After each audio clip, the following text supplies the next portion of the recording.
السلام علیکم ورحمۃ اللہ وبرکاتہ.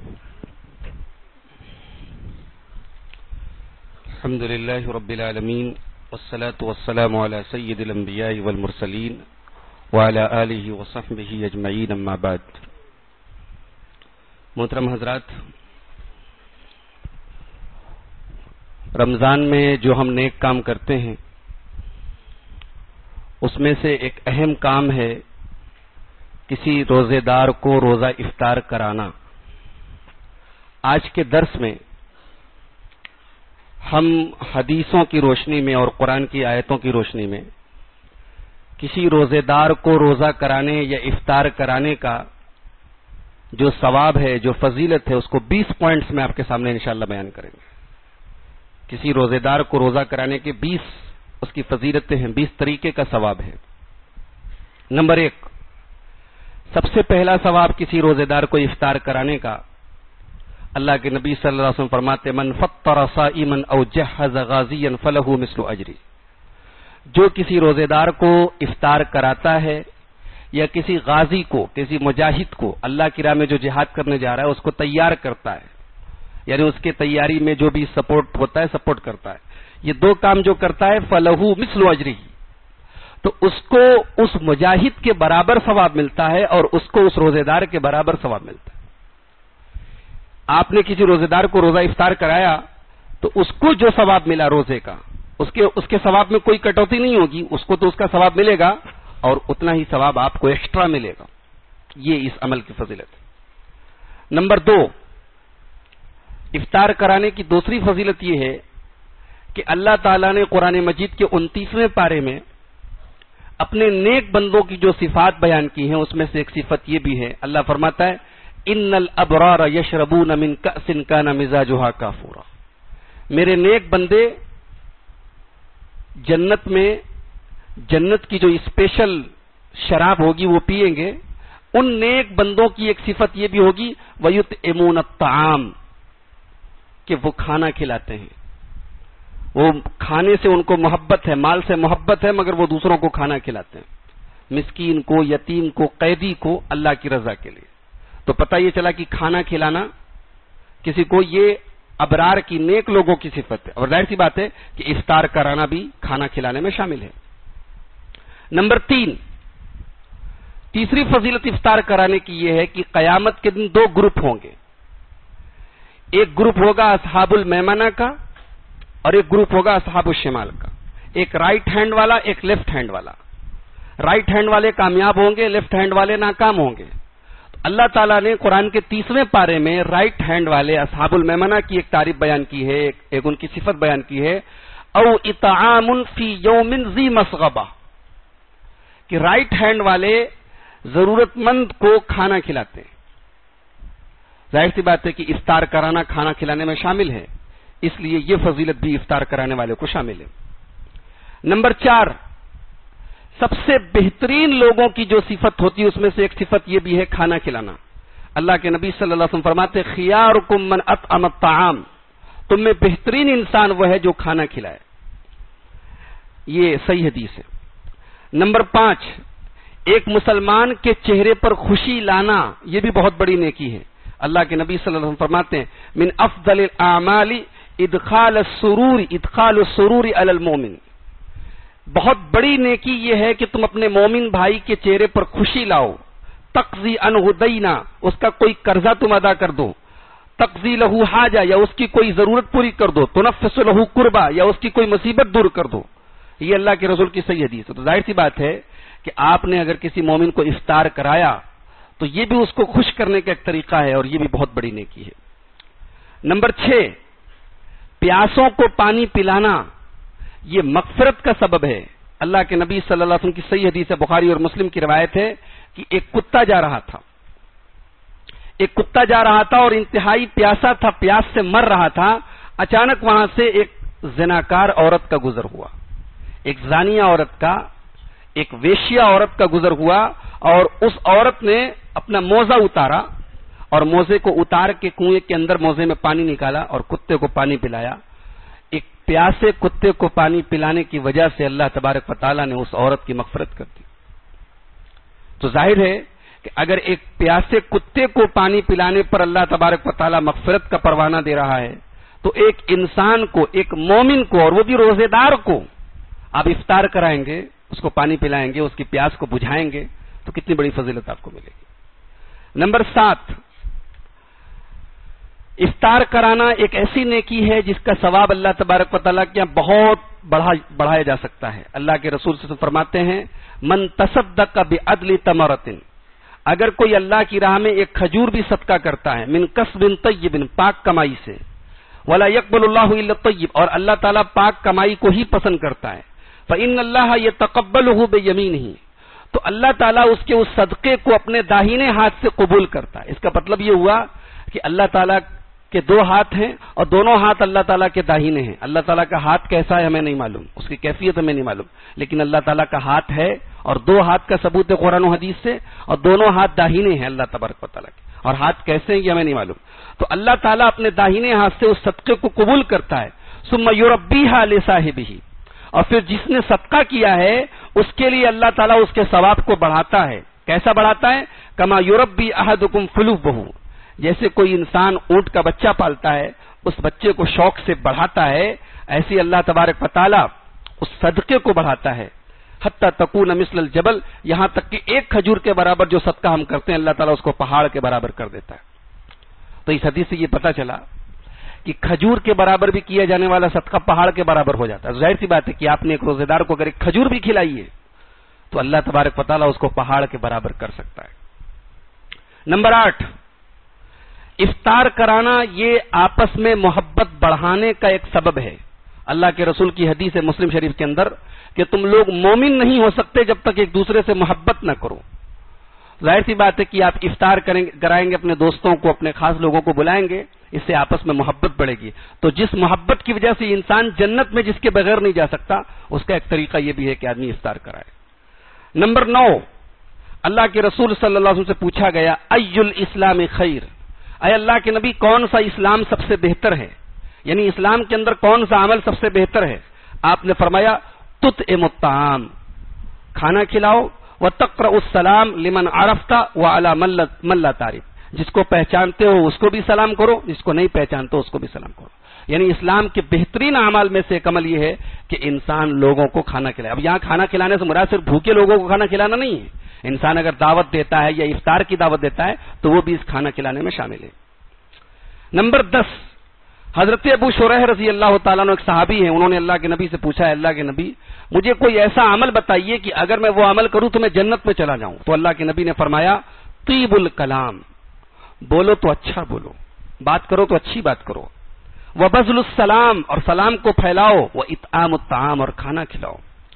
نمبر 12، افطار کرانے والے کو جنت میں اسپیشل کمرے ملیں گے۔ اللہ کے نبی صلی اللہ علیہ وسلم فرماتے ہیں، ان فی الجنت غرفا، جنت میں کچھ ایسے کمرے ہیں، کچھ ایسے رومز ہیں، یرا ظاہرها من باطنها وباطنها من ظاہرها، وہ ایسے اسپیشل طریقے سے بنائے گئے ہیں کہ ان کا جو انٹرنل پورشن ہے، اندر کا جو پورشن ہے وہ باہر سے نظر آتا ہے، اور باہر کا پورشن اندر سے نظر آتا ہے۔ اس کی اسٹائل ایسی، اس کی بناوٹ ایسی ہے۔ ان کمروں کو اللہ تعالیٰ نے کس کے لیے بنایا ہے؟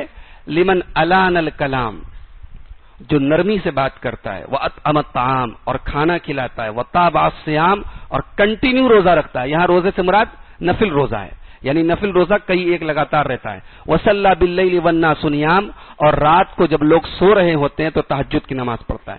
یہ کوالٹیز جس کے اندر پائی جائیں اللہ تعالیٰ وہ اسپیشل رومز اس کو دے گا۔ نمبر 12، افطار کرانا یا لوگوں کو کھانا کھلانا یہ جہنم سے آزادی کا سبب ہے۔ اللہ تعالیٰ فرماتا ہے قرآن کریم کے 29ویں پارے میں سورہ قیامہ کے اندر، وَيُطْعِمُونَ الطَّعَامَ عَلَىٰ حُبِّهِ مِسْكِينًا وَيَتِيمًا وَأَسِيرًا، وہ اللہ کے بندوں کو کھانا کھلاتے ہیں، تو آگے فرمایا کہ وہ جہنم کی آگ سے بچا لیے جائیں گے۔ تو گویا کہ جہنم سے نجات کا ایک ذریعہ افطار کرانا بھی ہے۔ نمبر 13، انسان کنجوس ہوتا ہے، مال کی محبت ہوتی ہے، مال کی محبت کے باوجود اگر انسان اس مال میں سے لوگوں کو افطار کراتا ہے، لوگوں کو دعوت دیتا ہے تو یہ بڑی بات ہے۔ اللہ تعالیٰ قرآن میں اپنے نبی کے صحابہ کی تعریف کرتے ہوئے کہتا ہے، وَالَّذِينَ تَبَوَّءُوا الدَّارَ وَالْإِيمَانَ مِنْ قَبْلِهِمْ يُحِبُّونَ مَنْ هَاجَرَ إِلَيْهِمْ، میرے نبی کے جو انصاری صحابہ ہیں ان کے پاس جب مکہ کے مہاجر صحابہ آئے تو وہ ان سے محبت کرتے ہیں. وَلَا يَجِدُونَ فِي صُدُورِهِمْ حَاجَةً مِّمَّا أُوتُوا. اور ان کی آنکھوں کے سامنے مہاجرین کو اگر کچھ دے دیا جائے تو ان کے دل میں کوئی تکلیف نہیں ہوتی. وَيُؤْثِرُونَ عَلَىٰ أَنفُسِهِمْ وَلَوْ كَانَ بِهِمْ خَصَاصَةٌ. اور اپنے حق کے اوپر وہ دوسروں کو ترجیح دیتے ہیں, دوسروں کو پریفر کرتے ہیں اگرچہ ان کو ضرورت ہو. انسان اپنی ضرورت کو قربان کر کے دوسرے کے کام آئے تو یہ صحابہ کی کوالٹی. ظاہر سی بات ہے کہ افطار کراتا ہے ایک آدمی تو وہ اپنے مال سے, اپنے پیسے سے اپنا خرچ کرتا ہے, اپنا مال خرچ کرتا ہے. تو یہ صحابہ کرام کی کوالٹی ہے جس کو اللہ نے بیان کیا ہے. نمبر 14 یہ اللہ کے رسول کی وصیت ہے. اللہ کے نبی فرماتے ہیں اذا طبخت مرقۃ فاکثر ماءها وتعاهد جیرانک. جب تم سالن بناؤ, جب تم شوربہ بناؤ تو پانی بڑھا لو تاکہ تمہارا پڑوسی بھی اس میں شامل ہو جائے. تو ظاہر سی بات ہے کہ آپ نے افطار کی دعوت دی اپنے پڑوسی کو, اپنے دوست احباب کو, تو اللہ کے رسول کی اس وصیت پر آپ نے ایک طریقے سے عمل کیا. نمبر 15 رمضان کے مہینے میں اللہ کے نبی صلی اللہ علیہ وسلم کی سخاوت بہت بڑھ جاتی تھی. اور ظاہر سی بات ہے کہ اگر آپ افطار کراتے ہیں روزے داروں کو تو یہ اس سخاوت کا ایک حصہ ہے. اللہ کے نبی کے بارے میں عبداللہ ابن عباس کہتے ہیں کہ اللہ کے رسول تمام لوگوں میں سب سے زیادہ سخی تھے, اللہ کی راہ میں دینے والے تھے, خرچ کرنے والے تھے. وَكَانَ أَجْوَدَ مَا يَكُونُ فِي رمضان. اور اللہ کے رسول سب سے زیادہ رمضان کے مہینے میں سخاوت کرتے تھے. نمبر 16 اللہ تبارک و تعالیٰ کو روزے دار کو افطار کرانا بے حد پسند ہے. اللہ کے رسول صلی اللہ علیہ وسلم کی حدیث ہے احب الطعام الی اللہ ما کثرت علیہ الایدی. اللہ کو وہ کھانا پسند ہے جس سے کھانے والے کئی لوگ ہوں, جس دسترخوان پر کئی لوگ بیٹھے ہوں, جس کھانے میں کئی ہاتھ شامل ہوں, وہ کھانا اللہ کو پسند ہے. آج انسان سوچتا ہے سیپریٹ کھائیں, ہم اکیلے کھائیں, کسی اور کو نہ کھلائیں, لیکن یہ اللہ کے رسول کی حدیث ہے احب الطعام الی اللہ ما کثرت علیہ الایدی. جس کھانے پر کئی ہاتھ کھانے والے ہوں وہ کھانا اللہ کو بہت پسند ہے. نمبر 17 ہر تر کلیجے پر, تر کلیجہ سمجھتے ہیں, تر کلیجے کا مطلب کہ ہر جاندار کو کھلانے پلانے پر ثواب ہے. اللہ کے رسول صلی اللہ علیہ وسلم فرماتے ہیں کہ ایک عورت نے ایک پیاسے کتے کو پانی پلا دیا تو اس کی بخشش ہو گئی. صحابہ نے کہا کہ اے اللہ کے نبی کیا جانوروں کو بھی کھلانے پلانے پر ہمیں ثواب ملے گا؟ اللہ کے نبی نے فرمایا فی کل ذات کبد رطبۃ اجر. ہر تر کلیجے پر ثواب ہے. ہر تر کلیجے سے مراد جس کے اندر جان ہے, جاندار, چاہے وہ جانور ہو چاہے وہ انسان ہو, اس کو کھلانا, اس کو پلانا, اس کی ضرورت پوری کرنے پر ثواب ہے. تو ظاہر سی بات ہے ہر تر کلیجے میں انسان بھی شامل ہے, آپ کا مومن بھائی بھی شامل ہے. اگر آپ نے کسی روزے دار کو روزہ افطار کرایا تو یہ حدیث, اس کی فضیلت آپ کو ملتی ہے. نمبر 18 افطار اگر آپ نے کسی کو کرایا تو یہ ثواب آپ کا اللہ تعالیٰ کے اسٹور ہو رہا ہے. اللہ کے پیارے نبی فرماتے ہیں کہ قیامت کے دن اللہ تعالیٰ انسان سے کہے گا کہ اے آدم کے بیٹے, میں بیمار تھا تو میری عیادت کے لیے نہیں آیا. بندہ کہے گا اے اللہ تو بیمار تھا, ساری دنیا کو تو شفا دیتا ہے, تو بیمار تھا. تو اللہ کہے گا کہ میرے بندے, میرا فلاں بندہ بیمار تھا, تو اگر اس کی عیادت کرتا تو اس کا ثواب میرے پاس پاتا. اس کے بعد اللہ کہے گا کہ میں بھوکا تھا, تو نے کھانا نہیں کھلایا. بندہ کہے گا اے اللہ تو ساری دنیا کو کھلا رہا ہے, میں تجھے کیسے کھلاؤں؟ کہا کہ میرا فلاں بندہ بھوکا تھا تو اس کو کھلاتا تو اس کا ثواب میرے پاس پاتا. اس کے بعد اللہ کہے گا میں پیاسا تھا, تو نے پانی نہیں پلایا. بندہ کہے گا اللہ تجھے پانی کیسے پلاؤں؟ تو اللہ کہے گا کہ میرا فلاں بندہ پیاسا تھا تو اسے پلاتا تو اس کا ثواب میرے پاس ملتا. اس حدیث سے معلوم ہوا کہ کسی بھوکے کو کھانا کھلانا, کسی پیاسے کو پانی پلانا, اس کا ثواب اللہ تعالیٰ کے اسٹور ہو رہا ہے. ظاہر سی بات ہے کسی روزے دار کو افطار کرانا یہ بھوکے کو کھانا کھلانے میں شامل ہے, یہ پیاسے کو پانی پلانے میں شامل ہے, اس کا ثواب بھی اللہ تعالیٰ کے اسٹور ہو رہا ہے. اور نمبر 19 افطار کرانا, روزے دار کو روزہ افطار کرانا یہ مصیبتوں اور تکلیفوں کو, ایکسیڈنٹس کو, پریشانیوں کو ہٹانے کا ایک ذریعہ. اگر آپ چاہتے ہیں کہ آپ مصیبتیں اور پریشانیاں اللہ تعالیٰ جو آپ کے اوپر نازل ہونے والی وہ ہٹا دے تو یہ کام آپ کو کرنا چاہیے. آپ یاد کریں اللہ کے نبی صلی اللہ علیہ وسلم کے اوپر جب پہلی قرآن کی آیت نازل ہوئی, 5 آیتیں, اور آپ گھبرائے اپنے گھر آئے اور اپنی بیوی حضرت خدیجہ کو بتایا کہ آج میرے ساتھ ایسا ایسا ہوا ہے اور مجھے ڈر ہے کہیں میری جان نہ چلی جائے. تو اس موقع پر حضرت خدیجہ نے کیا کہا تھا کہ آپ رشتہ داروں کے ساتھ اچھا سلوک کرتے ہیں, آپ مہمانوں کی مہمان نوازی کرتے ہیں, آپ غریبوں کا سہارا ہیں، آپ بیکار لوگوں کو کام دلاتے ہیں، اللہ تعالیٰ آپ کو رسوا نہیں کرے گا، اللہ تعالیٰ آپ کے ساتھ برا نہیں کرے گا۔ اس سے پتہ چلا کہ بھوکوں کو کھانا کھلانا، ننگوں کو کپڑا پہنانا، لوگوں کے کام آنا، لوگوں کے سکھ دکھ میں شامل ہونا، یہ مصیبتوں اور تکلیفوں کو ہٹانے کا ایک سبب ہے۔ اور آخری چیز نمبر 20، فرشتے رحمت کی دعائیں کرتے ہیں ایسے آدمی کے لیے۔ اگر آپ نے کسی کو افطار کرایا تو آپ کے لیے فرشتے دعائیں کرتے ہیں، یہ کوئی معمولی بات نہیں ہے۔ ہمارے لیے کوئی نیک آدمی دعا کر دے یہی بہت بڑی بات ہے، لیکن فرشتے جو اللہ کی معصوم مخلوق ہیں، ظاہر سی بات ہے فرشتے گناہ نہیں کرتے، فرشتے معصوم ہوتے ہیں، فرشتے دعا کرتے ہیں۔ اللہ کے پیارے نبی صلی اللہ علیہ وسلم ایک مرتبہ حضرت سعد ابن عبادہ کے ہاں گئے اور وہ روٹی اور تیل لائے، سرکہ لائے، روٹی اور سرکہ لائے، اللہ کے نبی نے کھایا، اس کے بعد اللہ کے نبی نے دعا دی، افطر عندکم الصائمون واکل طعامکم الابرار وصلت علیکم الملائکہ۔ کسی کے افطار کرنے جائیں تو یہ دعا پڑھیں، یہ دعا یاد کر لیں، افطر عندکم الصائمون واکل طعامکم الابرار وصلت علیکم الملائکہ۔ اس کا ترجمہ کیا ہوا کہ آپ کے گھر میں روزے دار نے روزہ کھولا، نیک لوگوں نے کھانا کھایا اور فرشتوں نے رحمت کی دعائیں کی۔ یہ اس دعا کا ٹرانسلیشن ہے۔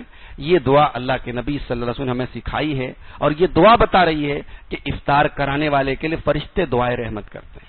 تو یہ تھی 20 فضیلتیں افطار کرانے کی۔ یہ ایک اہم نیکی ہے، رمضان کے مہینے میں ہمیں اور آپ کو اس کی طرف توجہ دینی چاہیے۔ اللہ تعالی ہم سب کو اس نیکی کو حاصل کرنے اور یہ جو فضیلتیں بیان ہوئی ہیں ان کو حاصل کرنے کی توفیق عطا فرمائے۔ السلام علیکم ورحمۃ اللہ وبرکاتہ۔ الحمد للہ رب العالمین والصلاة والسلام علی سید الانبیاء والمرسلین وعلی آلہ وصحبہ اجمعین، اما بعد۔ اللہ تبارک و تعالیٰ کا بڑا فضل و کرم ہے کہ کل شام سے موسم بہت خوبصورت بنا ہوا ہے۔ اللہ تعالیٰ موسم کی اس خوبصورتی کو دعا کیجیے کہ رمضان کے باقی دنوں تک برقرار رکھے، اور یہ اہم عبادت ہم سب کے لیے اللہ تبارک و تعالیٰ کی طرف سے آسان ہو۔ زکوٰۃ کے کچھ ضروری مسائل ہم بیان کر رہے تھے، اسی سلسلے کو آگے بڑھاتے ہوئے زکوٰۃ کے تعلق سے کچھ اور باتیں بھی آپ کے سامنے بیان کرنی ہیں۔ زکوٰۃ کے تعلق سے ایک مسئلہ یہ ہے، زکوٰۃ کے تعلق سے ایک مسئلہ یہ ہے کہ زکوٰۃ کیوں فرض کی گئی، اس کی حکمت کیا ہے، اس کا مقصد کیا ہے۔ تو یاد رکھیں کہ زکوٰۃ کا ایک مقصد تو یہ ہے کہ ہمارا مال پاک ہو جائے۔ زکوٰۃ ہم نہیں دیتے ہیں تو ہمارا مال جو ہے پوری طریقے سے پاک نہیں ہوتا۔ زکوٰۃ ہمارے مال کو پاک کرنے کا ایک ذریعہ ہے۔ جب تک ہمارے مال کی زکوٰۃ نہیں نکل جاتی، ہمارا مال اللہ تبارک و تعالیٰ کے نزدیک پاک نہیں ہے۔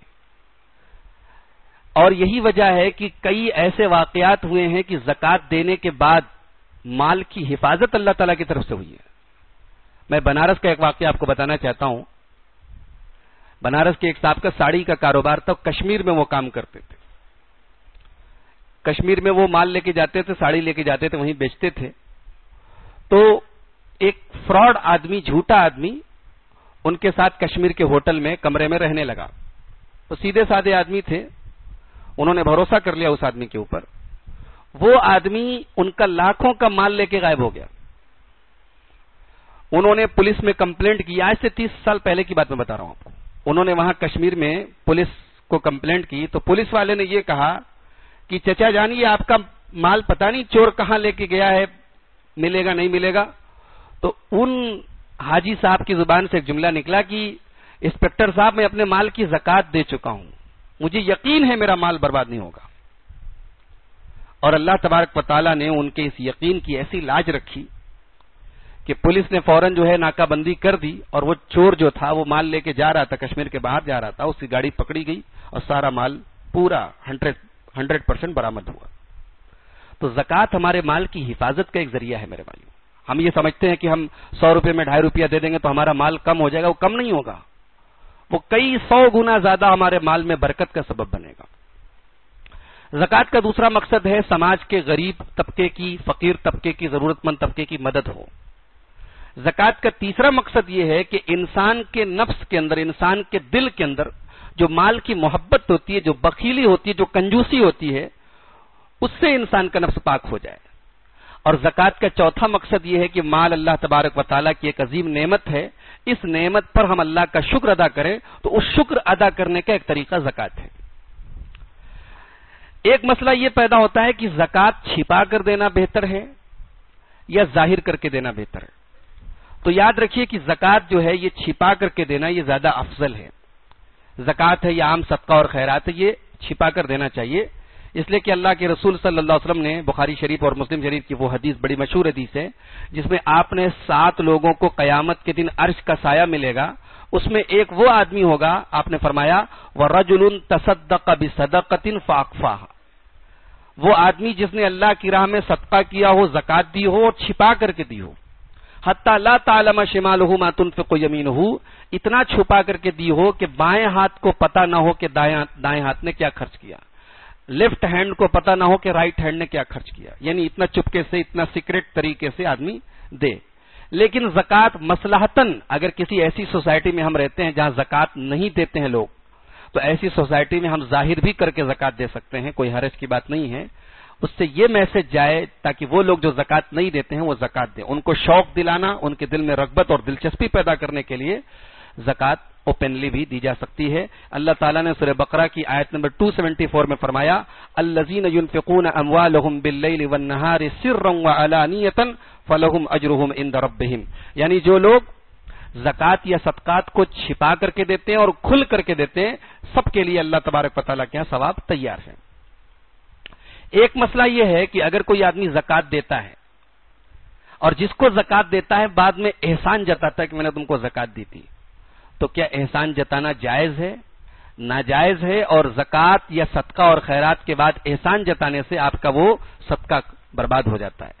اللہ تعالیٰ قرآن کریم میں کہتا ہے یا ایھا الذین آمنوا لا تبطلوا صدقاتکم بالمن والاذی، اے ایمان والو احسان جتا کر کے اور سامنے والے کو تکلیف دے کر کے اپنے صدقہ اور خیرات کو برباد مت کرو۔ اللہ کے رسول صلی اللہ علیہ وسلم کی حدیث ہے قیامت کے دن اللہ تعالیٰ 3 لوگوں کی طرف نہ تو دیکھے گا، نہ پاک صاف کرے گا، اور ان کو دردناک عذاب دے گا۔ نمبر 1 المسبل، اپنے پائجامے کو، اپنی پینٹ کو ٹکنے کے نیچے لٹکانے والا، والمنان، اور زکات اور صدقہ دے کر کے احسان جتانے والا، والمنفق سلعتہ بالحلف الکاذب، اور جھوٹی قسم کھا کر کے اپنے سامان کی قیمت بڑھانے والا۔ یہ 3 لوگ ہیں جن کو اللہ تعالیٰ دردناک عذاب دے گا۔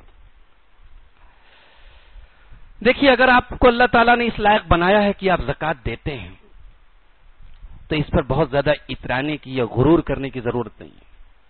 دولت اللہ تبارک و تعالیٰ تقسیم کرتا ہے۔ دولت انسان کے ٹیلنٹ اور دماغ سے نہیں ملتی ہے۔ بڑے بڑے ٹیلنٹڈ لوگ ہیں، پڑھے ہوئے ہیں، کوئی پوچھتا نہیں ہے، اور بڑے بیوقوف قسم کے، گھامڑ قسم کے لوگ ہیں، بہت پیسے والے۔ تو دولت اللہ تعالیٰ کی ایک عطا ہے، ایک نعمت ہے، وہ آپ کو ملی، اللہ کسی کو بھی دے سکتا ہے۔ قل اللہم مالک الملک تؤتی الملک من تشاء، اللہ تعالیٰ بادشاہت کا مالک ہے، جس کو چاہتا ہے بادشاہت دیتا ہے، جس کو چاہتا ہے عزت دیتا ہے، جس کو چاہتا ہے ذلت دیتا ہے۔ تو انسان کو اترانا نہیں چاہیے، غرور نہیں کرنا چاہیے۔ زکات کے بارے میں ایک بات یہ یاد رکھیں کہ زکات اسلام کے 5 پلرز میں سے ایک پلر ہے، 5 بنیادوں میں سے ایک بنیاد ہے۔ اللہ کے نبی صلی اللہ علیہ وسلم فرماتے ہیں بنی الاسلام علی 5، اسلام کی بنیاد 5 چیزوں پر ہے۔ نمبر 1 توحید، نمبر 2 نماز، نمبر 3 زکات، نمبر 4 روزہ، اور نمبر 5 حج بیت اللہ۔ زکات کا یہ حکم صرف ہمیں نہیں ملا ہے، ہم سے پہلے دنیا میں جو امتیں آئیں ان کے اندر بھی زکات کا حکم تھا۔ اگر آپ قرآن کریم کا پہلا پارہ اٹھائیں تو بنی اسرائیل کا ذکر کرتے ہوئے اللہ نے فرمایا وَإِذْ أَخَذْنَا مِيثَاقَ بَنِي إِسْرَائِيلَ لَا تَعْبُدُوا إِلَّا اللَّهَ وَبِالْوَالِدَيْنِ إِحْسَانًا وَبِذِي الْقُرْبَى وَالْيَتَامَى وَالْمَسَاكِينِ، تو ان کو بھی غریبوں اور مسکینوں کو پیسہ دینے کی بات کہی گئی۔ اسماعیل علیہ السلام کا ذکر کرتے ہوئے اللہ نے سورہ مریم میں فرمایا وَكَانَ يَأْمُرُ أَهْلَهُ بِالصَّلَاةِ وَالزَّكَاةِ، اسماعیل علیہ السلام اپنے گھر والوں کو نماز کا حکم دیتے تھے اور زکات کا حکم دیتے تھے۔ تو پتہ چلا کہ زکات ہم سے پہلے کی امتوں کے اندر بھی تھی۔ زکات سے مال بڑھتا ہے۔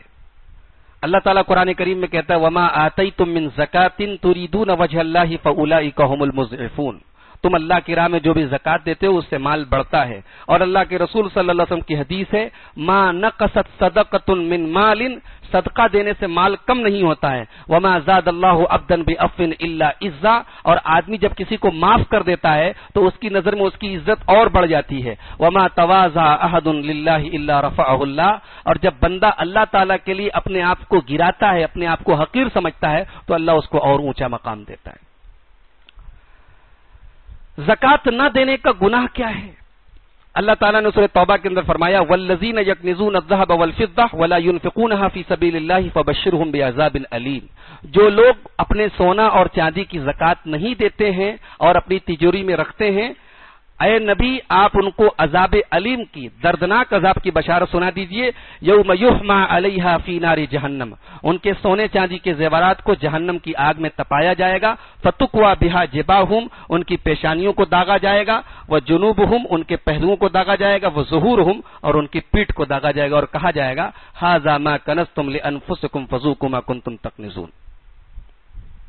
حدیث کے اندر اللہ کے رسول فرماتے ہیں صلی اللہ علیہ وسلم کہ اگر اللہ نے کسی کو مال دیا اور اس نے اپنے مال کی زکات نہیں نکالی تو قیامت کے دن اس کا مال گنجے سانپ کی شکل میں آئے گا. گنجا سانپ کیوں کہا؟ علماء بتاتے ہیں کہ سانپ میں ایک سانپ ہوتا ہے جو گنجا ہوتا ہے, ہاں وہ بہت زہریلا ہوتا ہے, اس کا زہر بہت خطرناک ہوتا ہے. لہو زبیبتان, اس سانپ کے پیشانی پر جو ہے 2 سیاہ نقطے ہوتے ہیں. یطوقہ یوم القیامہ, اور وہ سانپ جو ہوگا زکات نہ دینے والے کی گردن میں توق بن کے قیامت کے دن ڈالا جائے گا. ثم یأخذ بلحظمتیہ, اور انسان کے دونوں جبڑوں کو جو ہے اپنے دونوں جبڑے میں انسان کو پھنسائے گا وہ, اور کہے گا انا مالک انا کنزک, میں تیرا مال ہوں, میں تیرا خزانہ ہوں جس کی تو زکات نہیں دیتا تھا. زکات نہ دینے سے بارش بھی نہیں ہوتی ہے. اللہ کے پیارے نبی فرماتے وَلَمْ يَمْنَعُوا زَكَاةَ أَمْوَالِهِمْ إِلَّا مُنِعُوا الْقَطْرَ مِنَ السَّمَاءِ, جب کوئی قوم اپنے مال کی زکات نہیں دیتی ہے تو آسمان سے بارش نازل ہونا بند ہو جاتی ہے. زکات کس کے اوپر فرض ہے؟ ہر مسلمان کے اوپر جو آزاد ہو اور صاحب نصاب ہو, اس کے پاس اتنا مال ہو جس کے اوپر زکات فرض ہے. مسلمان کی شرط کیوں لگائی گئی؟ اس لیے کہ اللہ کے نبی نے فرمایا کہ زکات کا مال تؤخذ من اغنیائہم وترد علی فقرائہم, مسلمانوں کے امیروں سے لیا جائے گا, مسلمانوں کے غریبوں سے کو دیا جائے گا. تو مسلمان ہی کے اوپر زکات فرض ہے, غیر مسلم کے اوپر نہیں فرض ہے. اگر کوئی بچہ ہے لیکن اس کے پاس مال ہے, اس کا باپ مال چھوڑ کے گیا ہے, مال ہے, تو اس بچے کے اوپر بھی زکات فرض ہے, اس کا گارجین زکات دے گا. کوئی پاگل ہے, پاگل کے اوپر بھی زکات فرض, اگر اس کے پاس اتنا مال ہے, وہ اس کے بجائے اس کا گارجین زکات دے گا. اگر کوئی آدمی مقروض ہے, قرض دار ہے, لیکن قرض کے علاوہ اس کے پاس اتنی رقم ہے جو نصاب کو پہنچتی ہے, تو اس کے اوپر بھی زکات فرض ہے اور وہ زکات ادا کرے گا. اگر کوئی آدمی مر گیا اور اس کے اوپر زکات فرض تھی اور وہ زکات نہیں دے پایا, تو اس کے جو وارث ہوں گے وہ لوگ اس کی طرف سے زکات دیں گے. اس لیے کہ اللہ تعالیٰ نے قرآن کریم میں فرمایا من بعد وصیۃ یوصی بہا او دین, وراثت کا مال تقسیم کرنے سے پہلے مرنے والے کی وصیت کو پورا کرنا ضروری ہے, اور مرنے والے کے ذمے اگر کوئی قرضہ تھا تو قرضہ ادا کرنا ضروری ہے. اور ظاہر سی بات ہے زکات بھی ایک طریقے کا قرضہ ہے, اللہ کا قرضہ ہے, اس لیے اس کے مال میں سے اگر زکات اس نے نہیں نکالی ہے تو زکات پہلے ادا کی جائے گی. زکات جس مال میں فرض ہے اس مال کے آپ پورے طور پر مالک ہونے چاہیے. اگر آپ کا مال چوری ہو گیا, گم ہو گیا, تو اس کے اوپر زکات نہیں ہے. اور زکات جس مال پر فرض ہے وہ انڈیویجول پراپرٹی ہونی چاہیے. اگر کوئی پبلک پراپرٹی ہے یا گورنمنٹ پراپرٹی ہے اس کے اوپر زکات فرض نہیں ہے. اس مال کے لیے کنڈیشن یہ ہے کہ وہ حرام ذریعے سے کمایا نہ گیا ہو. اس لیے کہ اللہ تعالیٰ نے فرمایا یا ایھا الذین آمنوا انفقوا من طیبات ما کسبتم, اے ایمان والو اپنی پاک کمائی میں سے اللہ کی راہ میں خرچ کرو. اور دوسری جگہ اللہ کے رسول صلی اللہ علیہ وسلم فرمایا کہ اللہ تعالیٰ پاک ہے اور پاک ہی کو قبول کرتا ہے, تو ناپاک چیز کی زکات اللہ تعالیٰ قبول نہیں کرے گا. انسان کے پاس جو مال ہو وہ اس کی بنیادی ضرورتوں سے ایکسٹرا ہو. روٹی, کپڑا اور مکان جو انسان کی بیسک نیڈس ہے, بنیادی ریکوائرمنٹ ہے, ان کے علاوہ انسان کے پاس مال ہے تبھی زکات فرض ہے. اور انسان قرض سے فارغ ہو, اگر قرض دار ہے تو قرض دار تو خود زکات کے مصارف میں سے ہے, لہذا اگر وہ بہت اس کے اوپر قرضہ ہے تو وہ پھر زکات اس کو نہیں دینی ہے. اور اسی طریقے سے اس مال کے بارے میں ایک کنڈیشن یہ ہے کہ شریعت نے جو نصاب مقرر کیا ہے, جیسے سونے کے بارے میں نصاب ہے کہ 7.5 تولہ ہو یعنی 85 گرام ہو, چاندی کے بارے میں کہ 52.5 تولہ ہو یعنی 595 گرام ہو تو نصاب کو پہنچتا ہو۔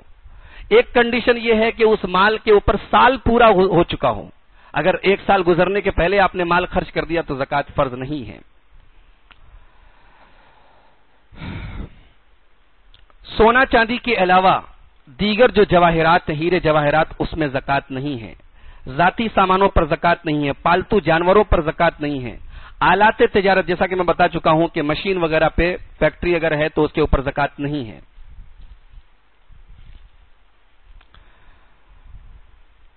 کرنسی میں زکوٰۃ کیسے ادا کی جائے گی؟ انسان کے پاس جو کیش رقم ہے اس میں زکوٰۃ کیسے ادا کی جائے گی؟ تو اس کے بارے میں صحیح بات یہ ہے کہ کرنسی میں زکوٰۃ چاندی کے حساب سے ادا کی جائے گی۔ چاندی کا نصاب کتنا ہے؟ 595 گرام، 595، 590 پر 5۔ یہ اتنی چاندی اگر آپ کے پاس اتنے گرام چاندی ہے، چاندی کی جو مارکیٹ ویلو آپ پتہ کر لیں، تو اتنی چاندی کے برابر اگر آپ کے پاس کیش رقم ہے یا اس سے ایکسٹرا ہے تو آپ کے اوپر زکوٰۃ فرض ہے۔ عورت جو زیور پہنتی ہے اس کے اوپر بھی زکوٰۃ فرض ہے۔ ابو داؤد کی حدیث ہے، اللہ کے رسول صلی اللہ علیہ وسلم کے پاس ایک عورت آئی، اس کے ساتھ اس کی لڑکی بھی تھی، اس کی بچی تھی۔ بچی کے ہاتھ میں سونے کے 2 موٹے موٹے کنگن تھے، تو اللہ کے نبی نے پوچھا کہ اتوتی نہ زکات ہذا، کیا اس کنگن کی زکات دیتی ہو؟ اس نے کہا کہ نہیں دیتی۔ تو اللہ کے رسول صلی اللہ علیہ وسلم نے فرمایا کہ کیا تم کو یہ پسند ہے کہ اس کنگن کے بدلے اللہ تعالیٰ تم کو قیامت کے دن جہنم کی آگ کا کنگن پہنائے؟ تو اس عورت نے فوراً وہ کنگن اتار دیے اور اللہ کے رسول صلی اللہ علیہ وسلم کے پاس رکھ دیا اور کہا کہ یہ اللہ اور اس کے رسول کے لیے۔ یہ حدیث صحیح ہے، یہ حدیث اس بات کی دلیل ہے کہ عورتیں جو زیور پہنتی ہیں اس کے اوپر بھی زکوٰۃ فرض ہے۔ باقی زکوٰۃ کے مسائل انشاءاللہ ہم کل تو سنڈے ہے، کل حضرت عمر کی سیرت پر خطاب ہوگا عصر کے بعد، پرسوں انشاءاللہ پیر کے دن، سوموار کے دن ہم اس موضوع کو کمپلیٹ کریں گے۔ اللہ تعالی ہم سب کو اپنے اپنے مال کی صحیح طریقے سے زکوٰۃ نکالنے کی توفیق عطا فرمائے۔ السلام علیکم ورحمۃ اللہ۔